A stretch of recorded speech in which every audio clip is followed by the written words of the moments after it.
dia escutei uma história de que uma moça pulou do 10º andar. Uma experiência de suicídio, né? E aí o porteiro a ouviu gritando socorro no momento que caía. Eu achei muito triste essa história. Porque se ela estivesse tão convencida de que verdadeiramente queria morrer, ela não teria gritado socorro. Mas se houve um grito de socorro naquele intervalo de tempo em que ninguém poderia fazer mais nada, significa que numa fração de segundos, aquela moça reencontrou um vínculo com a vida. E se arrependeu tarde. Já estava no meio da queda.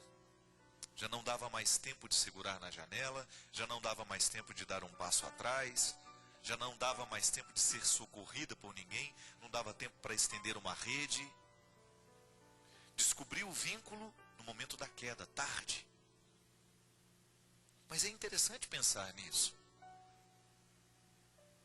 O vínculo que faltava para aquela moça, o motivo que a fez pular da janela, se desvaneceu ali no meio do caminho. E de repente ela percebeu que estava fazendo uma bobagem. Tudo isso, minha gente, numa fração de segundos. Cuidado que a gente precisa ter é a gente nunca colocar os pés na janela para pular. Porque às vezes a gente se antecipa, achando que a nossa vida está ruim demais. Às vezes nós nos antecipamos com o sofrimento. O sofrimento nem chegou e nós já criamos. O motivo nem é concreto, mas nós já estamos sofrendo.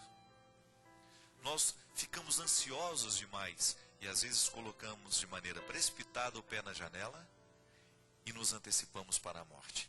E às vezes nem é concretamente, minha gente. Essa moça morreu concretamente. Às vezes nós colocamos o pé na janela de outra forma.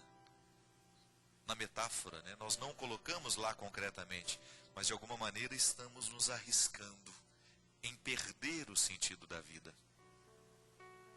É muito fácil retomar o sentido da vida, mas perder é mais fácil ainda. Sabe por quê? Porque os estímulos que estão do nosso lado, geralmente, incitam a perda do sentido da vida. É lamentável como as estruturas do mundo estão cada vez mais frias, calculistas, apressadas, desumanas. E no meio desse estardalhaço todo, dessa confusão toda, é um trabalho danado a gente manter firme a vontade de viver. A gente manter firme dentro de nós, vivo dentro de nós, o vínculo com a vida. Alguma coisa precisa me prender nessa vida. Alguma coisa precisa me fazer levantar todos os dias de manhã e enfrentar o que eu tiver que enfrentar.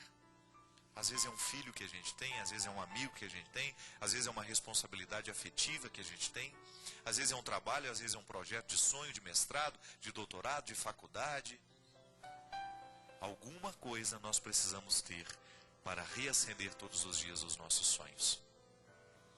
Mas antes de tudo isso, há uma necessidade essencial: ter Deus presente na nossa vida.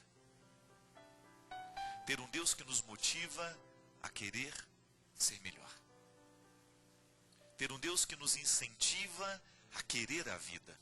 Uma florzinha na janela que a gente não perde de vista, que Deus nos oferece todos os dias. Às vezes nós somos muito ingratos. Nós dizemos que está tudo muito ruim, mas dizemos de maneira apressada, nos antecipamos para dizer: há tanta coisa boa acontecendo hoje, há tanta coisa bonita florescendo do nosso lado, mas muitas vezes por causa do nosso pessimismo, por causa da nossa maneira estranha de nos apressar com a morte, a gente reclama de maneira ingrata, de maneira injusta. Vamos abrir as portas da nossa casa para que coisas boas possam entrar. Abra as portas da sua mente, purifica a sua mente, para de prestar atenção nos problemas. Comece a construir soluções. Ame um pouco mais, odeie menos, reclame menos, ajude mais, busque mais soluções, ao invés de encontrar tantos problemas.